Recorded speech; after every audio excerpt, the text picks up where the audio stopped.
Here's a fun one I've been resurrecting from the dead for the last couple of years. 2000 Cavalier. He keeps calling me saying, hey, fix my car. And I keep saying, hey, no, you need a new car. It doesn't need to be fixed. It needs new. But he keeps saying, oh, just a little more time, little more time. I'll just, little more. Yeah, right, okay. Anyways, this thing's got a fuel leak. Everything's all rusted to hell on this thing. Yeah, that line is leaking. That 3/8 jobby right there. So I'm gonna be replacing fuel line. Looks like this is clean enough up here, so I'm gonna tie into it. And I'm gonna replace everything from there. Goes up in here all the way to that fuel filter. I gotta find a good chunk of line to tie into because I'm gonna reuse this fitting. Maybe I'm gonna try to. Ooh. You gotta be really careful with this stuff not to disturb any of these other lines, because if you do, they'll start leaking too. So yeah, this is yucky work. The way I'm gonna do it, it's all metal. And I got a nylon fuel line repair kit. It's got all kinds of neat little fittings and stuff in it. I've had this for a while. And that's a tool to press them on. I went and got some of these. I don't know which one I'm going to use yet, so I got both. This goes from a metal compression fitting. Here, I'll take this apart here. I'll show you what's going on with these.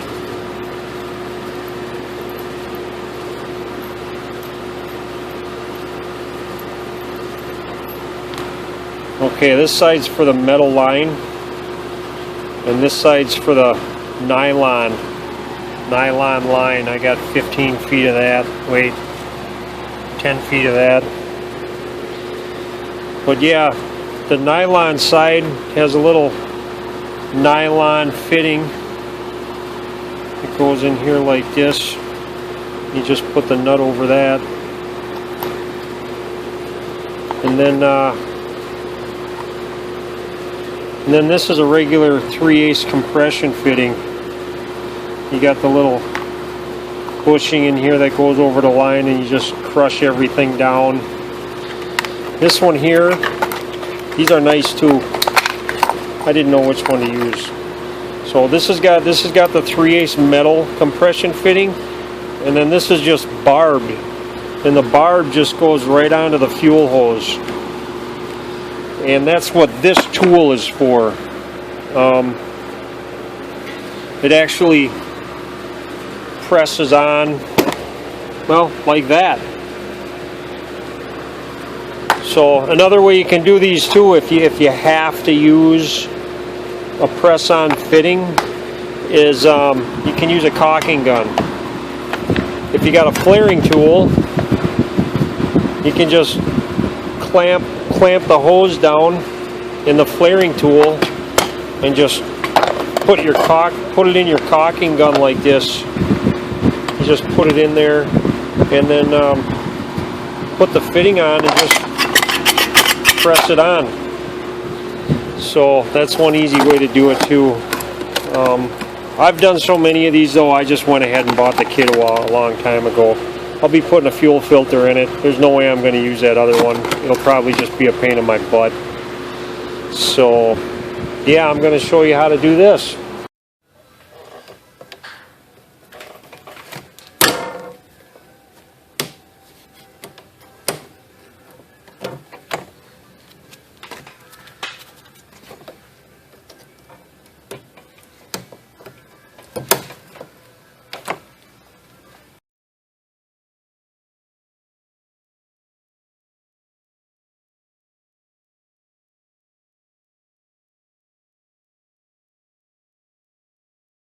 Yeah, I don't know if I'm going to be able to salvage this line, but I sure am going to try.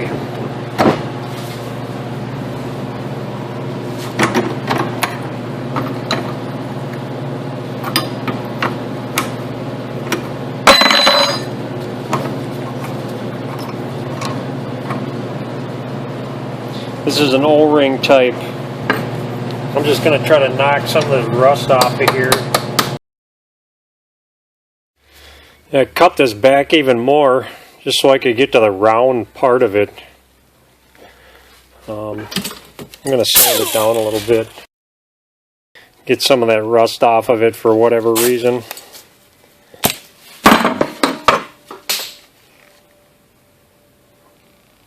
It should work.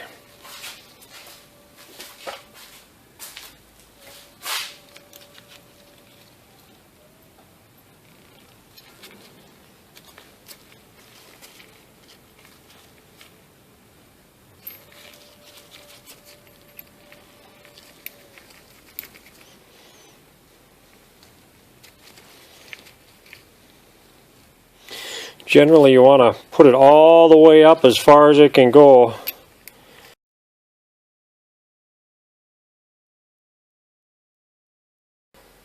Okay, hopefully that'll seal.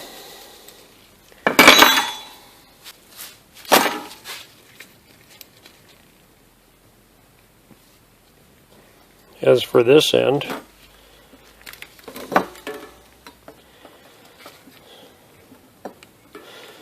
nut,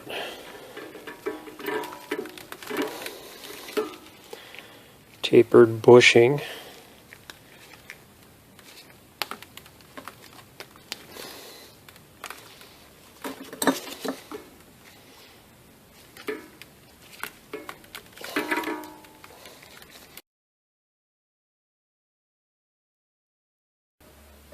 nuts that's cross-threading. So we'll go on here square.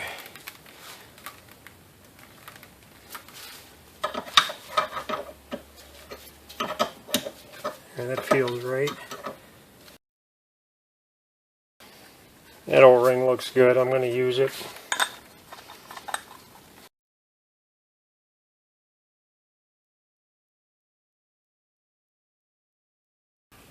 Okay, I'm making sure all that's good and tight. That's my system right there.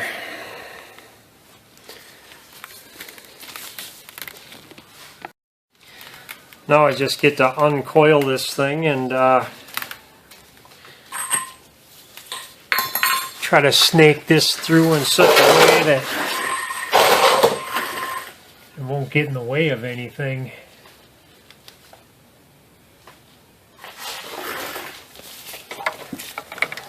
I'm just going to follow the old line.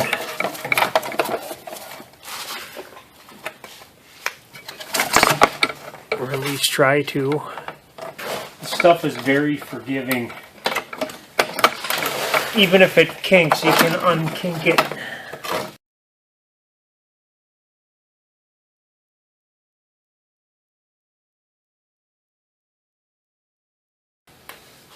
Put a nice kink in it.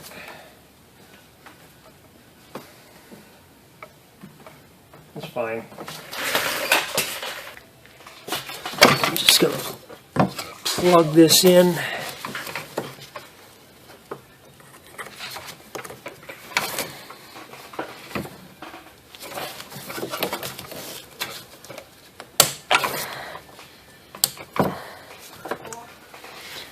I got to figure out some way to tie this up, keep it from rattling around.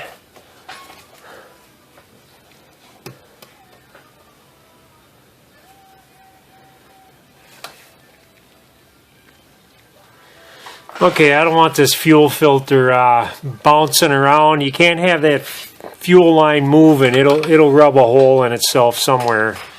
So I took some 3/8 hose and I cut a slit down the middle of it. I'm just going to put it over the line to protect it.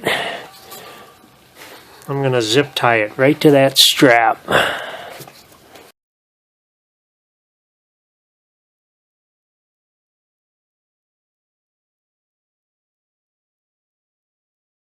I don't see anything bad happening with that. Okay, I got this fuel filter up here. It's secure enough. And I ran it down next to the gas tank. And I'm just following the lines. I put a couple zip ties on it here on this nasty line. I don't want to attach it to anything else because if I disturb any of these other rusty lines, I could make it leak. So I tried to stay away from them and I just tied it to the line that was already leaking. Yeah, that's touching plastic, so that's no big deal. It shouldn't rub any holes anywhere where it is. Put a couple more right here. And yeah, basically I'm going to get down to a solid spot, which is probably right here. I can work with it. Yeah, these lines right here, they're going to be pretty tough. I don't have to worry too much about wrecking anything.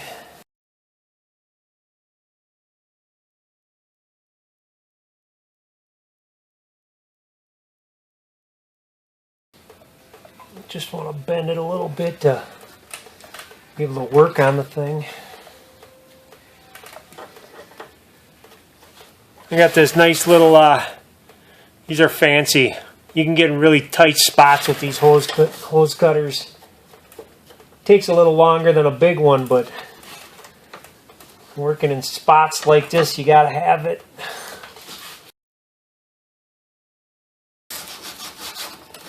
Get some of that coating, that galvanizing off of there.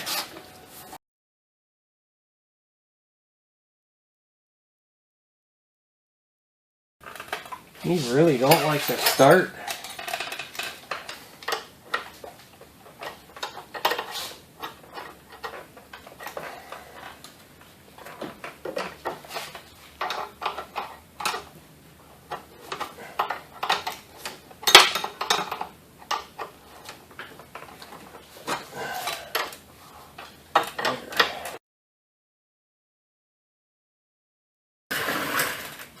Okay, there it is. Yeah, I got some kinks in it, but I just squished it with a needle nose and unkinked it. Just so long as it's straight, they won't kink back up. I just tied it up. I just gotta start it and run it and make sure none of this leaks. And it leaks. I just had to get that line like a lot tighter. It's fine now. Thankfully I don't have to replace it with a new line. That one looks wonderful. And there it is. There's my lovely fix.